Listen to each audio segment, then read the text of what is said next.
Alô, amigos, esse é o canal Roberto Kodama trazendo mais Santos para vocês. Vou trazer agora o programa Troca de Passes do Sport TV que analisa o empate entre Inter e Santos 1-1 e a luta dos dois, né, para escapar da zona do rebaixamento. Veja só o que eles falaram. Tudo bem, seu Mansur? Boa noite. O que você tanto anota nesse caderninho? Continua anotando aqui. Eu tenho aqui prontinho. Quer que eu fale já pra você? Ó? O Internacional tem agora Vasco, sexta-feira lá em São Januário. Depois o São Paulo, provavelmente no Morumbi. O São Paulo está tentando levar esse jogo de volta para o Morumbi. Seria uma situação incrível no campeonato, né? Qual é? O São Paulo recebendo o Inter, jogando o futuro do Santos na Vila Belmiro. Pois é, teria isso. Seria uma ocasião curiosa. Depois o Internacional recebe o Bragantino no Beira-Rio. Tudo bem? Boa noite, Mansur. Boa noite, Felipe. Boa noite, Praça. Boa noite a todo mundo que assiste o Troca. O empate, obviamente, não resolve a vida de ninguém. Só que tem uma coisa curiosa. É evidente que a pontuação desse momento ela é importante. O Santos permanece com 3 pontos a menos do que o Inter. Mas, claramente, das duas próximas rodadas, o que espera pelo Santos é menos assustador do que o que espera pelo Inter, né? O Inter saindo dois jogos dificílimos contra Vasco e São Paulo, enquanto o Santos vai receber um Sport que já tem o seu destino selado no campeonato e depois o Juventude, que pode ser um confronto direto, dependendo de como for o Juventude na próxima rodada, mas em tese é um jogo, do ponto de vista técnico, mais acessível para o Santos do que vai ser o jogo do Inter. Então, a comparação entre os dois, é possível até que o torcedor do Santos, apesar da pontuação, tenha saído até com um pouco mais facilidade de vislumbrar uma luz no fim do túnel do que o torcedor do Inter, que agora mergulha na enorme certeza de ver o time ter perdido a chance de ganhar um jogo após um primeiro tempo muito dominante e ter 2 jogos dificílimos como visitante nas próximas 2 rodadas. Como o Troca de Passes é dinâmico e a gente prioriza a notícia aqui trazida pelo nosso produtor lá do São Paulo Futebol Clube, o Felipe Ruiz, apelidado carinhosamente de Praz. Sabia, Praz? É mesmo? Porque são semelhantes, tem algumas semelhanças. No gol ou Não, a aparência física, inclusive. Ele manda aqui, ó, que o São Paulo já mandou ofício à CBF e ela confirmou o jogo, então, entre Internacional e São Paulo no Morumbi. Então, São Paulo e Inter se enfrentarão no Morumbi na penúltima rodada. Obrigado ao Praz, que tá com o filhão no colo, foi recém-papai. Obrigado ao Praz, não.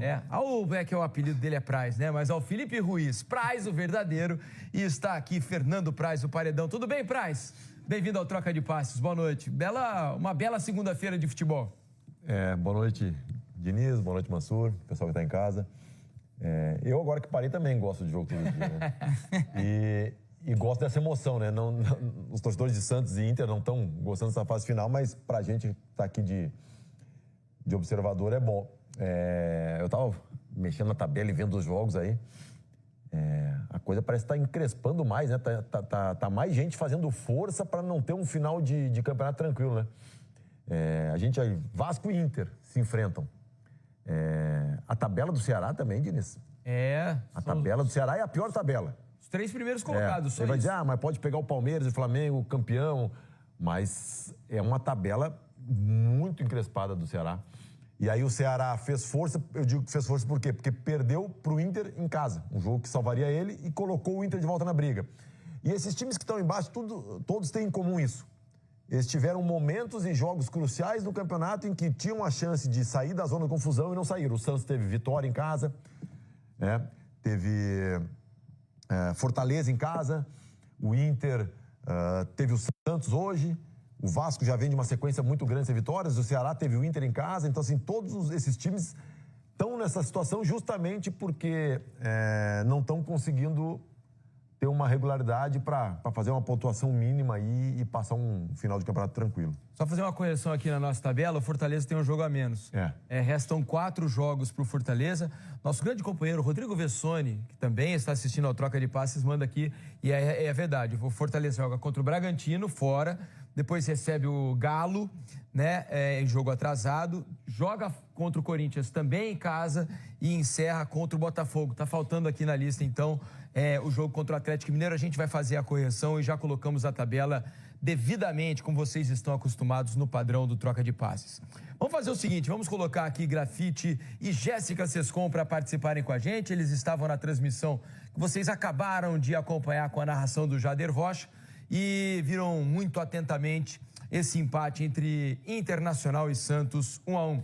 Tudo bem, meus amigos? Bem-vindos ao Troca de Passes. Acho que no final das contas, apesar de estar ainda na zona do rebaixamento e 3 pontos atrás, ficou um pouco menos pior esse empate, porque melhor não ficou para ninguém, né? O resultado acabou sendo ruim para os dois. Mas acho que menos decepcionante para o torcedor do Santos do que para o torcedor do Internacional, que jogava em casa e imaginava a essa hora, na segunda-feira, já poder comemorar pelo menos a permanência na Série A, né, Jéssica? Bem-vinda, boa noite. Tudo bem, Diniz, Mansur, Praz, todo mundo está nos acompanhando, prazer falar com todo mundo. Olha, eu acho que pelas circunstâncias do jogo, quando a gente olha a tabela, o Santos precisava demais vencer esse jogo de 6 pontos e chamar o Inter para baixo, para ele poder respirar, sair do Z4. Só que o jogo se desenhou de tal maneira que parecia ser um massacre do Inter.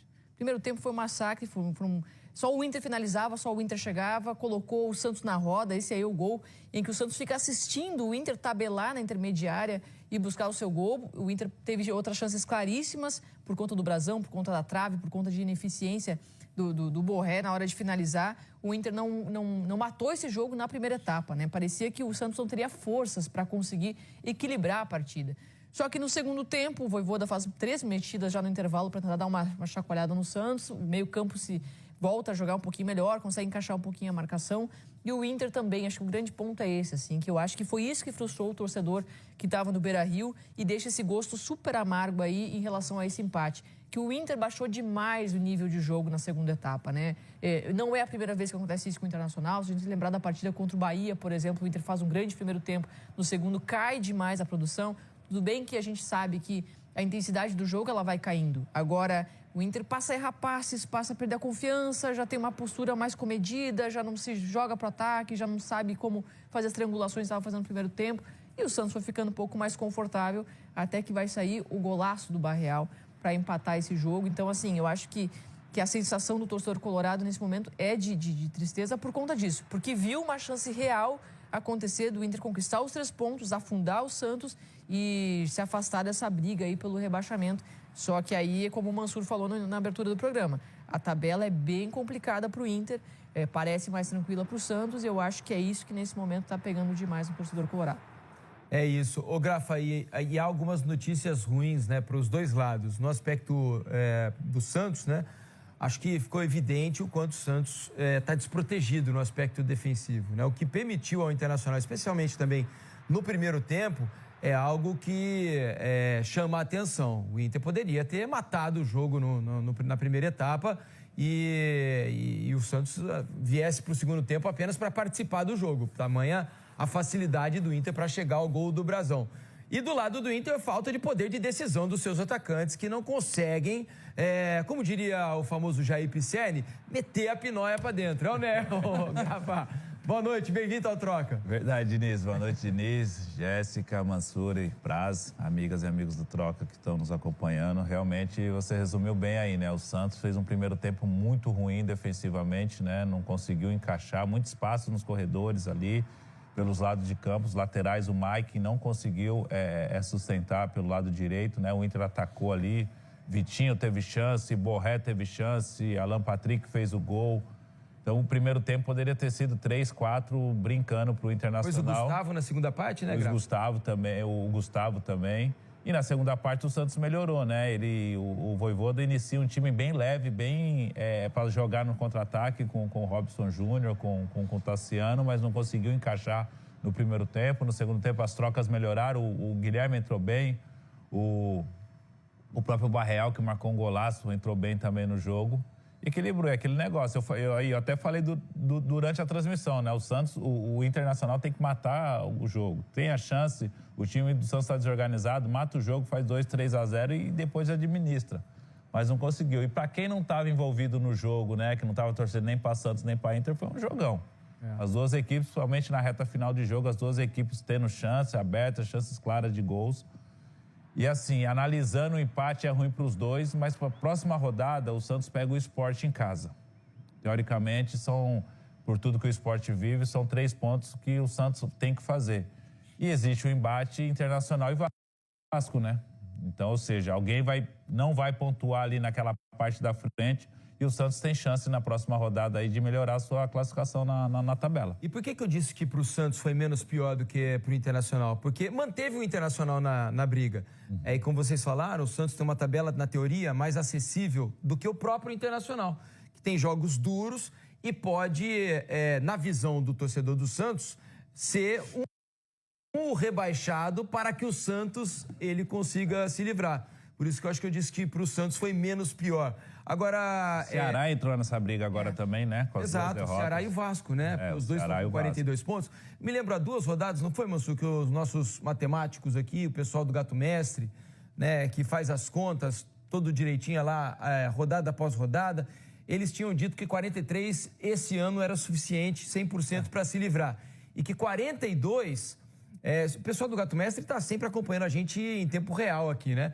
E se eu estiver falando alguma bobagem aqui, por favor, me mandem mensagem aqui para corrigir.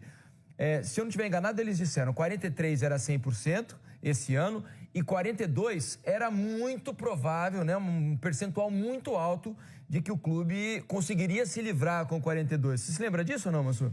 Não sei se eu estava nesse, não. Mas porque eu tô olhando aqui, ó. Eu pedi pro pessoal eu não acho confirmar. Eu não acho, nesse momento, um absurdo o Santos conseguir 2 vitórias contra o Sport e Juventude. Isso leva ele a 44. Também não acho absurdo o Vitória bater o Mirassol, por exemplo, em casa. E na última rodada, um São Paulo que, em tese, vai estar já se despedindo do campeonato. Não sei se vai ter muita... Dependendo do que vai ter em jogo. Aí ele vai a 45. Você já começa a funilar a coisa, começa a elevar um pouco a exigência de ponto. É evidente que eu respeito os matemáticos, né? Isso porque a matemática não está dizendo que alguém tem 100% de chance de se salvar com 43. Está dizendo que a probabilidade é alta de se salvar com 43. De fato, deve ser uma probabilidade alta mesmo, uma fotografia do momento que pode se modificar com o resultado. E também eu acho que dependia muito da rodada, de como estava a tabela no dia que foi feito o cálculo, né? Porque cada rodada isso pode mudar. Se o Santos tivesse vencido o jogo de hoje, já ia subir essa régua. Aí os times que estão ali com 42, 41 pontos, Ceará, Vasco, né? Enfim, próprio Internacional, todo mundo está nessa briga. E olhar para a vitória, ia subir essa régua, ia ter que pontuar um pouco mais. Acho que o pessoal ia ter que pontuar mais, subir para 44, 45. Se o Fortaleza vence, vai a 37, porque tá um pouco para baixo, daí já é mais gente chegando perto, né? Mas tem muito confronto direto, né? Santos, olha Juventude. Só, recebi aqui do Gato Mestre, já atualizado pós-rodada, tá? Então é o seguinte, eu falei na época ali, acho que eu abaixei um pouco, 47, 100%. 47. 46, 99,9%. 45, 98,65%. 44, 92,22% de chance de escapar. Com 43, com 44. Sim. Com 43, 76,26%. Que é uma boa probabilidade, mas não é uma garantia. 42, 44%. Aí já tem mais chance de cair do que de ficar. Com 42 tem um pouco mais de chance de cair do que de ficar. Então, 44 acima de 90%. Isso. Né? E 43, por 76%. Exemplo, eu me lembro que antes do jogo... Obrigado ao pessoal do Gato Mestre, sempre atento. Antes do jogo Ceará e Inter, a gente alertou aqui, por exemplo, que o Ceará precisava muito daquela vitória. Isso. Porque os 4 últimos jogos dele eram o G4 do Campeonato Brasileiro. Hoje já perdeu para o Mirassol, por exemplo. Que é um traço curioso da campanha do Santos, né? O Santos tem no campeonato hoje 36% de aproveitamento só, natural para um time que está ali embaixo. Se você pega só os jogos dele contra o G4 do campeonato, ele tem quase 50%, 48%.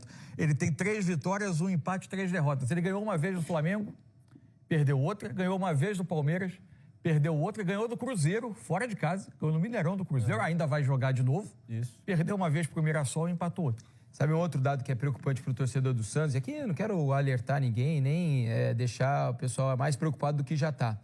Quando o Santos caiu, sabe quantos pontos o Santos tinha ao fim da 35ª rodada? Alguém se lembra, não?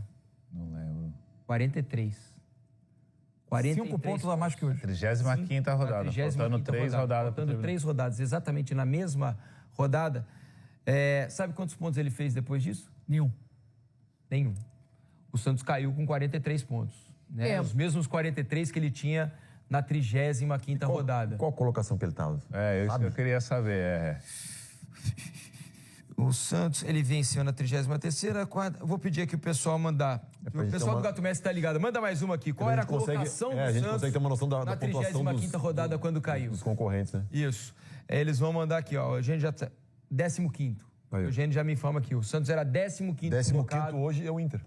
É o Inter. Tem 41. Tem 41. O Santos já tinha 43. Então, teoricamente, esse campeonato tá 2 pontos abaixo. Isso. É isso. E o Bahia escapa com 44. Então o Santos caiu com 43. Bahia foi o 15º, então. Isso. O 15º, o Santos 16º. No ano que o Santos caiu, Mas tem a questão do 17, né? O 17º. Santos foi o 17º, é isso. É duro, é muita conta, é pegar a calculadora agora.